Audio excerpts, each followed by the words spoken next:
I was born into a rich and important family in Tyrone, Ireland. I was the younger of two daughters and we were the only children. My sister was 6 years older than me. We didn't play much together when I was young and I was only 12 years old when she got married. I remember the day of her wedding well. Many people came, all of them laughing, singing, and happy. But I felt sad when my sister left with her new husband, Mr. Carew. She was always very nice to me, nicer than my mother. And so I cried when she went away to her new home in Dublin. My mother and father didn't love me. They wanted son and were not interested in me. About a year after my sister got married, a letter arrived from Mr. Carew. He said that my sister was ill and that she wanted to come home to Tyrone and stay with us, to be with her family. I was sad that she was ill, but also very happy about her visit. They're leaving Dublin on Sunday, my father told me, and they're arriving here on Tuesday evening. Tuesday came, and it was a very long day. Hour after hour came and went, and I listened all the time for my sister and her husband. Now the sky was dark and soon it was midnight, but I couldn't sleep. I listened and waited. Suddenly, at about 1 o'clock in the morning, I heard a noise far away. I ran out of my bedroom and down to the living room.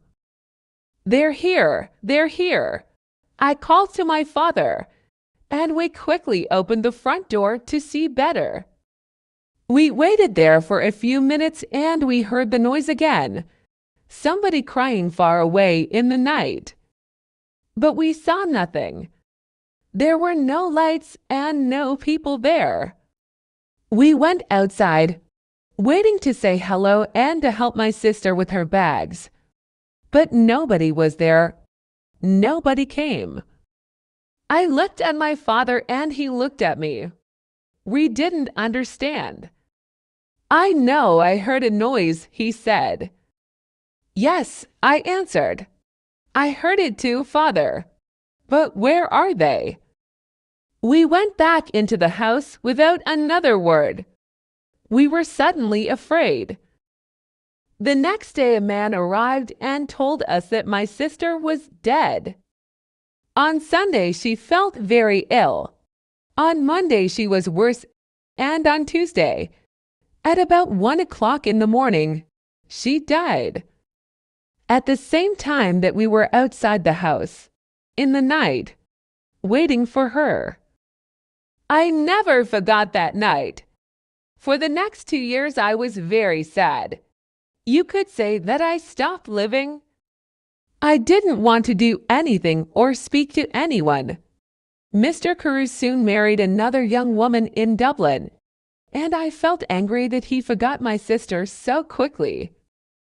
I was now the only child of a rich and important family, so before I was 14 years old, men started to visit our home. They wanted to meet me and, perhaps, to marry me. But I didn't like any of these men, and I thought I was too young to be married. When I was 16, my mother took me to Dublin. "Dublin is a big city," she said. "We're going to meet richer and more interesting men than the ones back home in Tyrone.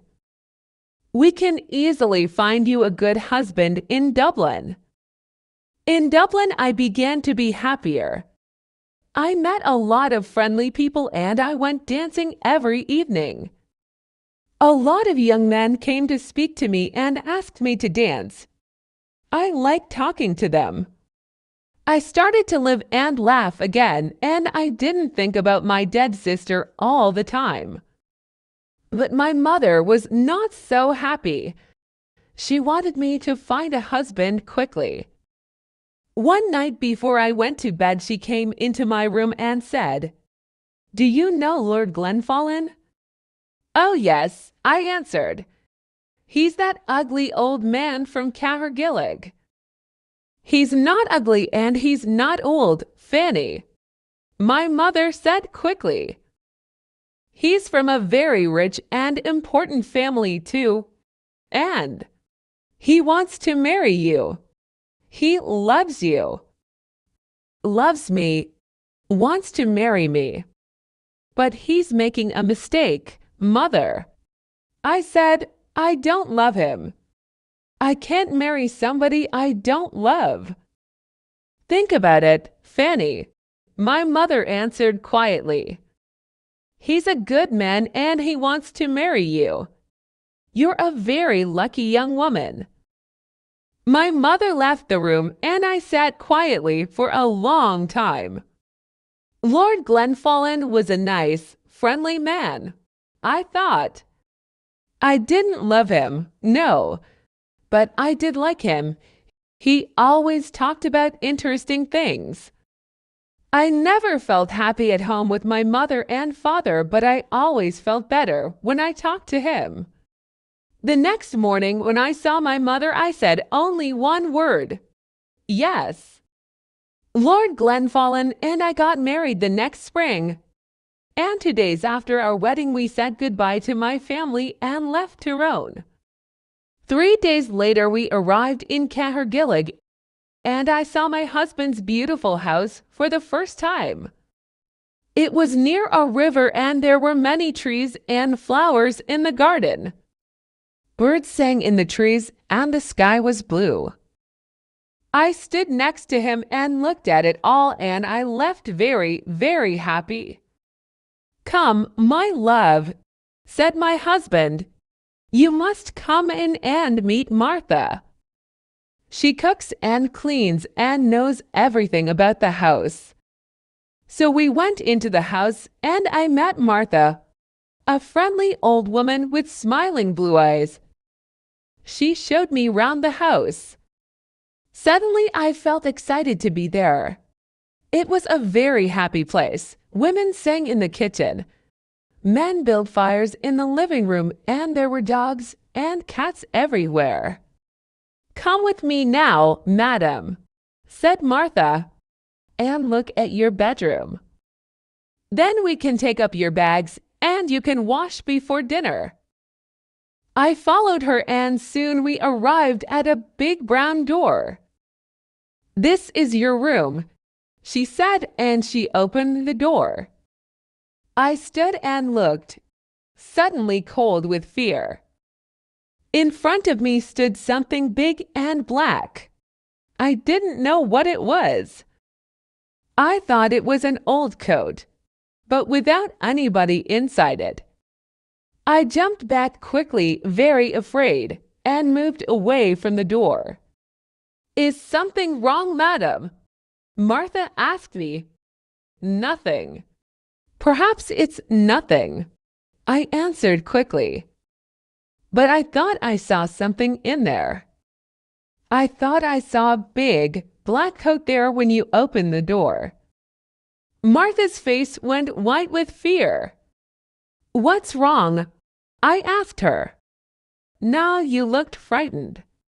Something bad is going to happen, she said. When someone sees the black coat in this house, we know that something bad is going to happen soon to the Glenfallen family. I saw the black coat when I was a child, and the next morning old Lord Glenfallen died. Something bad is going to happen now, madam. I know it. We went down to have dinner. I felt unhappy and afraid, but I didn't say anything to my husband about the black coat. I wanted to forget about it and be happy again. The next day, Lord Glenfallen and I went for a walk together to look round the house and gardens because I wanted to know my home better. I like this house and all the people here, I said, and I'm happy to be here with you. It's much better than Tyrone. My husband was very quiet for a long time. He walked with his head down, thinking. Then, suddenly, he turned to me, took my hand and said, Fanny, listen to me. Listen carefully. There's something I must ask you. Please, only go into the rooms in the front of the house. Never go into the rooms at the back of the building or into the little garden by the back door. Never. Do you understand me, Fanny? His face was white and unhappy. I understood his words, but I didn't understand why he was a suddenly different man. Here at Cargillick he never smiled or laughed any more. Perhaps the back of the house was dangerous, I thought. But he didn't want to talk about it any more. We went back to the house without speaking, and again I tried to forget his words and to be as happy as I was before. It was about a month later that I met the other woman for the first time. One day I wanted to go for a walk in the gardens. It was a beautiful day, and I ran up to my room after lunch to get my hat and coat. But when I opened the door of my room, there was a woman sitting near the fire. She was about 40 years old, and she wore a black coat. Her face was white, and when I looked closely I saw that her eyes were white too. She was blind. "Madam," I said, "this is my room. There is a mistake. Your room." She answered, "A mistake? No, I don't think so. I don't think there's a mistake. Where is Lord Glenfallen?" "Down in the living room," I said. "But who are you, and why are you here in my room?" "Tell Lord Glenfallen that I want him," was all she said. "I must tell you that I'm Lady Glenfallen, and I want you to leave my room now," I said. "Lady Glenfallen, you are not, you are not," she cried and hit my face very hard. I cried out for help, and soon Lord Glenfallen arrived. I ran out of the room as he ran in, and I waited outside to listen at the door. I did not hear every word, but I knew that Lord Glenfallen was very angry, and blind woman was very unhappy. When he came out, I asked him, "Who is that woman, and why is she in my bedroom?" But my husband didn't answer me. Again his face was white with fear. His only words were, "Forget her." But I did not forget her, and every day it was more and more difficult to talk to my husband. He was always quiet now, always sad and afraid. He sat ours and looking into the fires with his unhappy eyes. But I didn't know why, and he didn't want to tell me.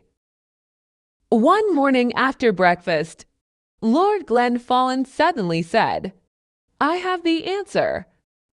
We must go away to another country, to France or Spain perhaps. What do you think, Fanny?" He didn't wait for my answer, but left the room very quickly. I sat and thought for a long time.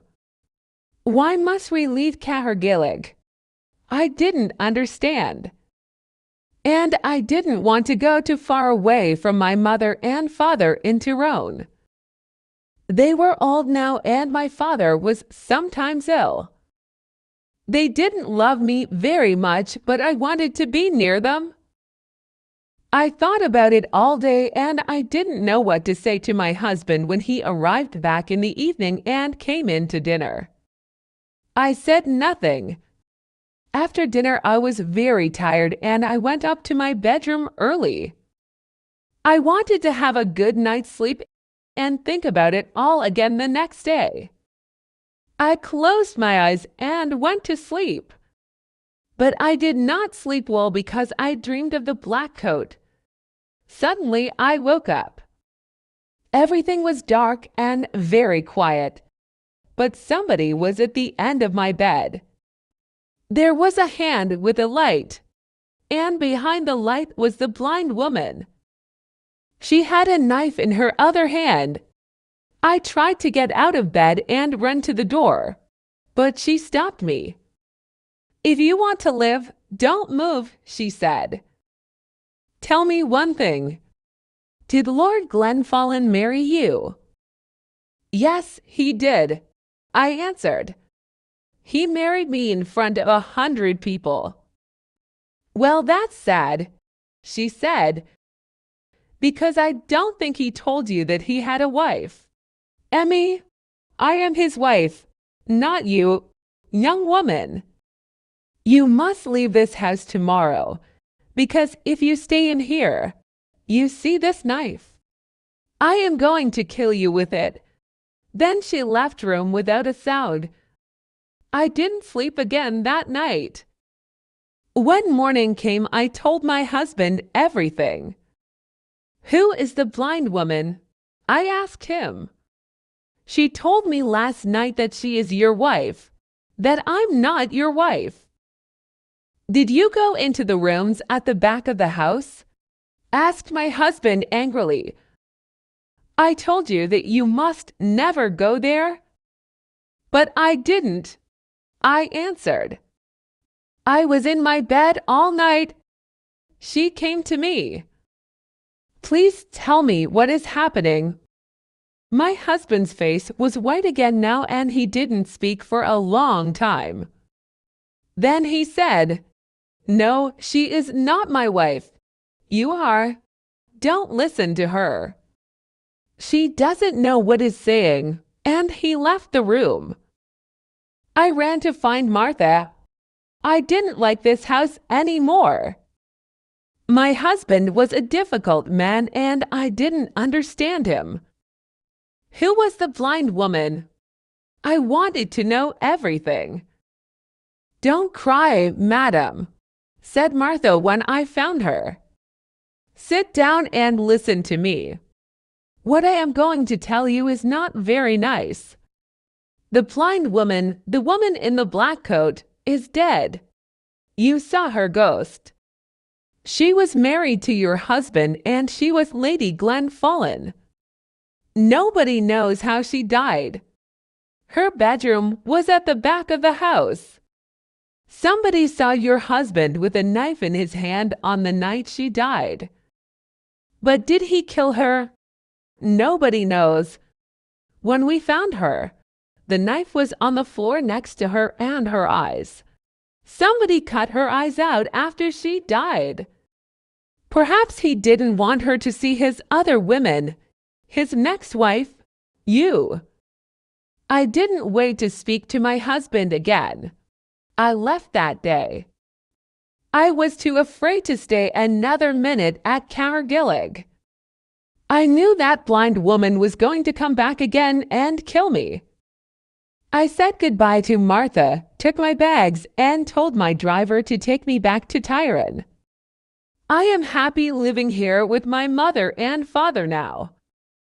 The house is quiet. I sleep well each night, and they are friendlier to me than they were before. Sometimes my dead sister visits me at night, but I am never afraid. She tells me that the blind woman is trying to find me at Cargillig and that she wants to kill me. She is jealous of me, but she can never find me there. She must wait for the next Lady Glenfallen. Thank you for watching this video. Like and subscribe to my channel. See you in the next video.